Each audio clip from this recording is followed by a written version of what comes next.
On peut voir un Christ qui est à l'intérieur d'une mandorle, comme quelqu'un écartant deux rideaux, comme si on était capable de passer à travers un monde. C'est comme si c'était un seuil. C'est comme si d'un côté on avait quelque chose de terrestre et qu'au milieu on avait quelque chose de céleste. C'est bien la place du Christ, celui qui laisse passer la lumière sans aucune résistance. Ce qui est une caractéristique, comme on le verra bien plus tard, de la pierre philosophale.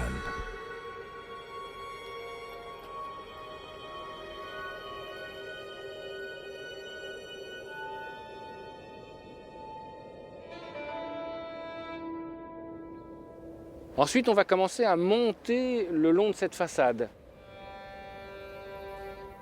On va voir les trois états de la matière. Le premier, représentant la terre, c'est un carré. Et on voit bien ce carré en plein sur la façade.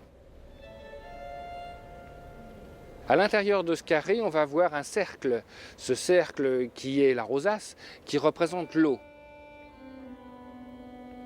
Et si on continue à monter le long de cette façade, eh bien on va voir un triangle. Et ce triangle représente le feu, représente bien sûr l'esprit. Et si je suis la pointe de ce feu, je vais bien sûr voir en haut un Christ, pour montrer que l'esprit est bien à la pointe de ce feu.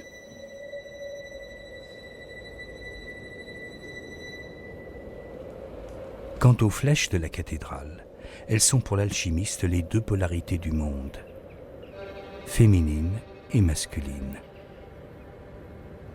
On s'aperçoit que ces tours sont entièrement différentes l'une de l'autre. La première, qui est en roman, représente la tour de la lune, une énergie paisible, non démonstrative, une énergie qui va de l'extérieur vers l'intérieur. Et c'est parfaitement rendu par la simplicité du roman. Pour bien montrer que cette colonne est associée à la lune, eh bien on a mis en haut une girouette qui a cette forme de lune.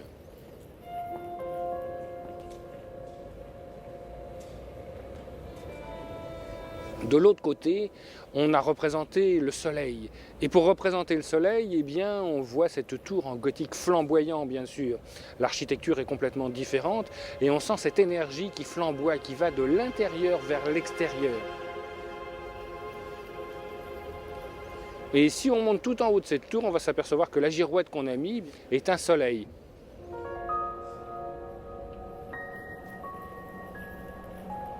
C'est comme s'il y avait une circulation à l'intérieur de cette cathédrale, figurée ici par ces deux tours.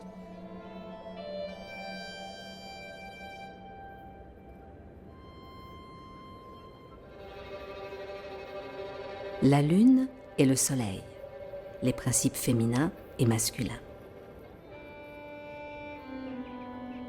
La terre, l'eau, le feu, comme trois états de la matière, solide, liquide, gazeux, et l'esprit qui est dans toute chose. La façade de Chartres, plus que celle d'autres cathédrales, est une bonne entrée en matière pour les alchimistes.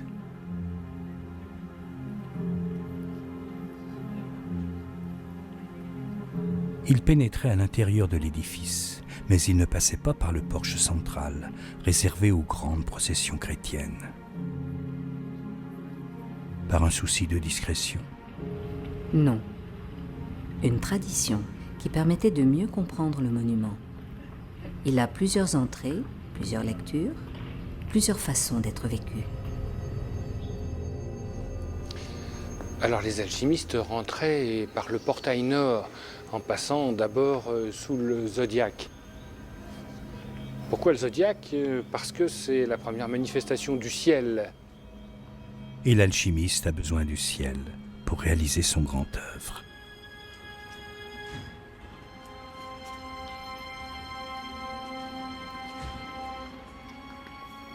Il doit comprendre les saisons, les astres et les énergies de l'univers représentées par les figures du zodiaque.